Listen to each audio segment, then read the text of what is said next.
In 2006 and 2007, the RedLight camera program exploded to nearly 400 cameras, generating a lot of money in ticket revenue. We saw these really wild swings in tickets, where cameras that were issuing less than a ticket a day were suddenly issuing up to 50 tickets a day. Why?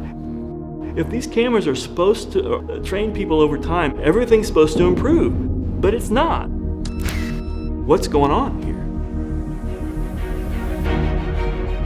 My name is David Kidwell. I'm an investigative political reporter for the Chicago Tribune. I'm Alex Richards. I'm a reporter at the Chicago Tribune. My name is Jim Webb. I'm an investigative editor at the Chicago Tribune. RedFlex Traffic Systems is one of the largest automated traffic enforcement companies in the country. RedFlex Traffic Systems has earned more than $120 million in the city of Chicago.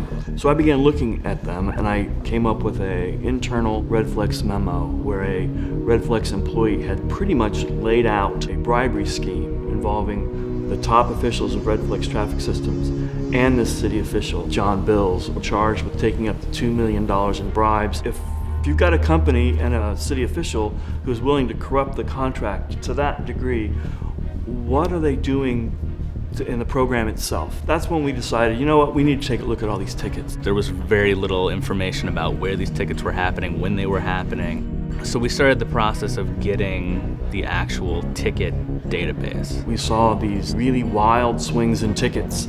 And that is exactly what should not be happening. You would expect it to be consistent and persistent, and it always catches the same violations. I get a ticket in that location, well, I'm going to be a lot more careful next time. When the cameras first installed, there was a surge in tickets because people aren't used to a camera being there. But after a while, they learn. And you'll see the ticket revenue going like this. The revenue of the camera system over the last 3 or 4 years has remained perfectly steady at $60 million. If all it's doing is generating revenue, then it's a toll booth. And if it's a toll booth, it's got nothing to do with safety.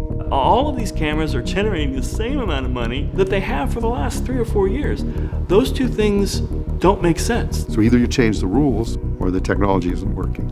If the city is changing the way it enforces the law, then it becomes a sting operation. That's not fair. You can't do that to people. And so the immediate question that comes up is, how can you explain that? To this day, they can't explain what caused these spikes. And the reason they can't explain them is all the records have been destroyed or are missing. This angers people. It reaches directly into their pockets at $100 a clip.